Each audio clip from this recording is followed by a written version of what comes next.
Давайте поговорим о сладком луке, лавровых кустах и рапанах на шпажках. В общем, о новых символах российской глубинки, в которую она сама залезла и теперь не знает, как из нее выбраться. Кремль уже начал орать, что санкции – это бесчеловечная мера в эпоху пандемии. Бесчеловечная. Человечная.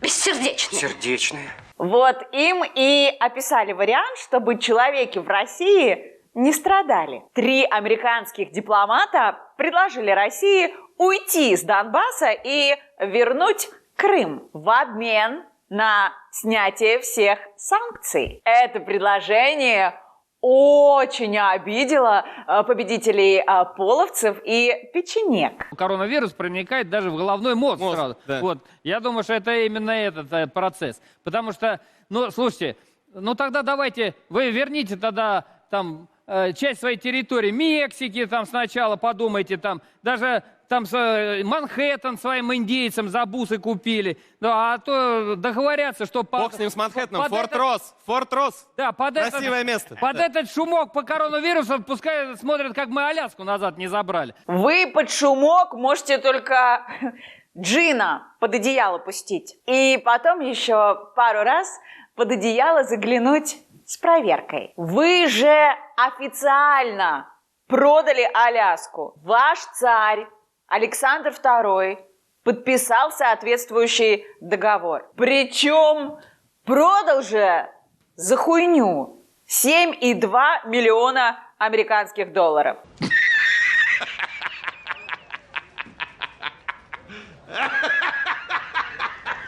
Чтобы вы понимали, в то время постройка единственного трехэтажного здания в Нью-Йорке вышла в 2 раза дороже. Но окей, если вы решили оспорить территориальное решение Александра, то готовьте ластик для своей карты. Под шумок вытираем Северный Кавказ и Дальний Восток, которые были присоединены Александром II. Под шумок можете даже крепостное право восстановить. Его отменил этот же дебильный царь. Хотя под шумок вы его еще в Советском Союзе вернули. Вы себя сравниваете с США? Но США купила Аляску, купила Форт Росс, купила Манхэттен, купила Луизиану, а вы... Художественный фильм «Спиздили».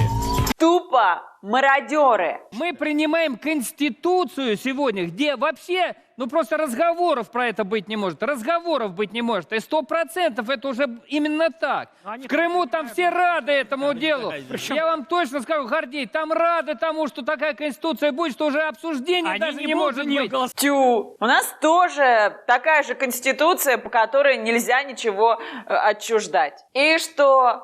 Вы ж живете по принципу, если у соседа что-то херово, то можно у него что-то отжать. Так почему вы думаете, что когда вам будет херово, соседи обратят внимание на вашу Конституцию? Кстати, почем там нынче нефть, а? И чем там закончилась Великая Отечественная? Ой, Содружественная нефтяная война. Почем вы там сейчас нефть белорусам продаете? Баррель 4 ириски за щекою? И еще одну для друга дал Лукашенко пососать. Нефть нефтью, но ее на стол не подашь. Вопрос продовольствия, как я уже сказал, стоит остро. Чувствуете?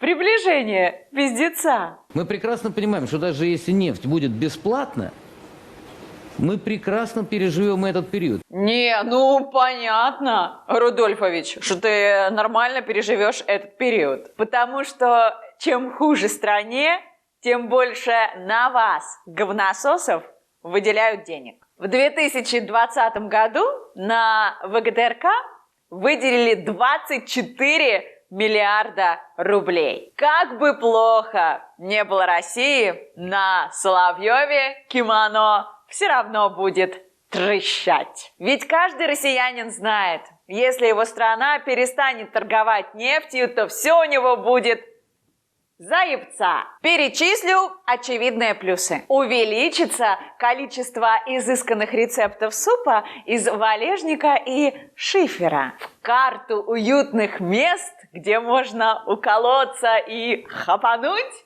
добавятся разваленные школы и детские сады. Калининград с Курилами, конечно же, уплывут в неебанутую гавань. А матросы на Кузнецове на себе почувствуют поговорку о поедании рыбки и приседаниях. Вот вы говорите, был референдум, люди проголосовали, да, это факт, люди проголосовали, я не спорю, я не считаю его законным, но факт есть факт. Но вот если пройдет время некоторое, и жители Крыма опять захотят провести некий референдум, вы им в России это позволите сделать?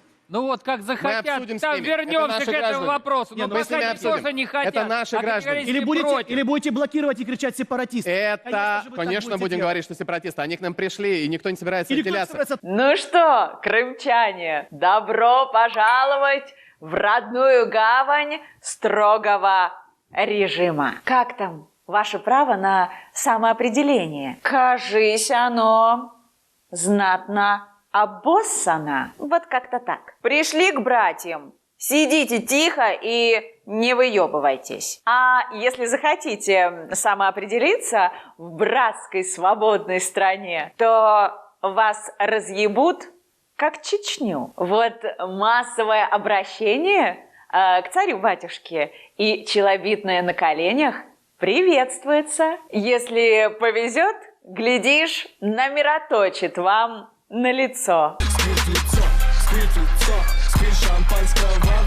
Единственное оправдание присоединения Крыма было в том, что крымчане имеют право на самоопределение. И когда их присоединили, у них это право отобрали.